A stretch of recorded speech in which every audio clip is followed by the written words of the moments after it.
হাজারো বছরের ঐতিহ্য ধরে রেখে বর্ণাঢ্য উৎসবমুখর পরিবেশে ঠাকুরগাঁওয়ে পালিত হলো ওরাও সম্প্রদায়ের কারাম উৎসব। আদিবাসী ওরাওদের অন্যতম ধর্মীয় ও সামাজিক উৎসব এটি। ফসলের ভালো ফলন, পরিবার পরিজনের সুস্বাস্থ্য এবং সমাজের শান্তি সমৃদ্ধি কামনায় প্রতি বছর ভাদ্র মাসে এই উৎসব পালন করা হয়। বুধবার সন্ধ্যা থেকে ঠাকুরগাঁও সদর উপজেলার সালন্দর ইউনিয়নের পাঁচপীরডাঙ্গা, রুহিয়া, বালিয়াডাঙ্গি সহ বিভিন্ন স্থানে এবারও ভিন্ন ভিন্ন আয়োজন হয়। স্থানীয় জাতীয় আদিবাসী সহ আরো অনেকের উদ্যোগে অনুষ্ঠিত হয় আলোচনা সভা, নৃত্য ও লোকসঙ্গীত পরিবেশনা। নারী পুরুষ শিশু বৃদ্ধ সবাই অংশ নেন আনন্দ উৎসবে।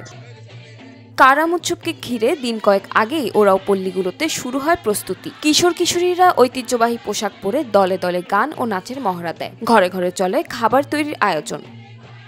উৎসবের কেন্দ্রবিন্দু হলো কারাম গাছের ডাল। বিশ্বাস করা হয় কারাম গাছ শক্তি, ঐক্য ও সমৃদ্ধির প্রতীক। উৎসবের দিন কারাম গাছের শাখা দিয়ে গ্রামের প্রবীণ ও পুরোহিতরা বিশেষ মন্ত্রপাঠ ও আচার অনুষ্ঠানের মাধ্যমে শাখাটি পূজা করেন। এরপর সেটি গ্রামের মাঝখানে পুঁতে দেওয়া হয় এবং এটি ঘিরে শুরু হয় সারারাত নাচ গান। সাথে যোগ দেন পার্শ্ববর্তী সাঁওতাল, মুন্ডা, মাহাতো সহ অন্যান্য নৃগোষ্ঠীর মানুষও। উৎসবের চূড়ান্ত পর্যায়ে করা হয় কারাম বিসর্জন।